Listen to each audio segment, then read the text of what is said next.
Welcome back, my homies. Today we're talking about Aperture, or f-stop.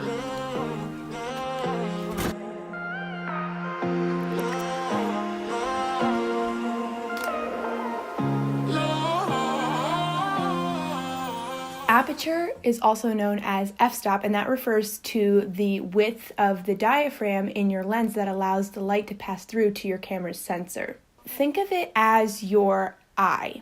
When you go outside and it's super bright, your pupil gets really small so that not as much light comes in. And then when it's really dark outside, your pupils get really big so that your eyes allow more light in. The same is true of your aperture. A lower f-stop is a wider aperture, and a higher f-stop equals a narrow aperture. So this can kind of be confusing at first because the lower the number, the more light is actually allowed into your camera. So your aperture also affects your depth of field, or kind of how the background looks and how blurry the background is. In portrait photography, it's important to keep your f-stop low so that the background is blurry and your subjects are in focus, because your subjects are what are important, not necessarily the background. To keep the entire picture, the foreground and the background sharp, a lot of times landscape photographers will use a high f-stop, and that will capture all the details of your scenery.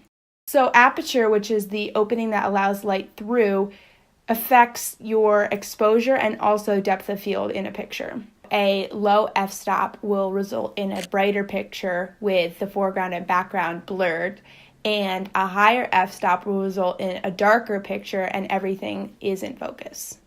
So f-stop is measured in steps. So depending on your lens, that can be set to 1.4, 1.8, 2.4, all the way up until 32.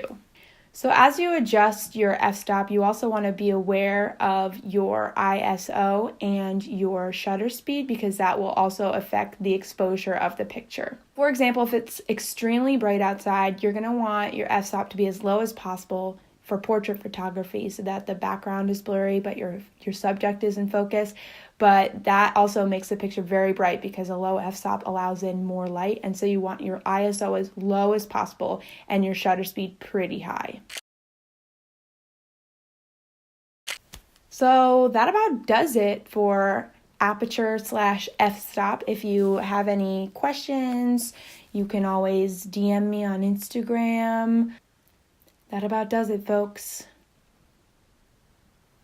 Stay tuned for the next 2 videos to learn more about ISO and also shutter speed. Don't forget to subscribe and also hit the little bell to make sure you don't miss out on any of my videos.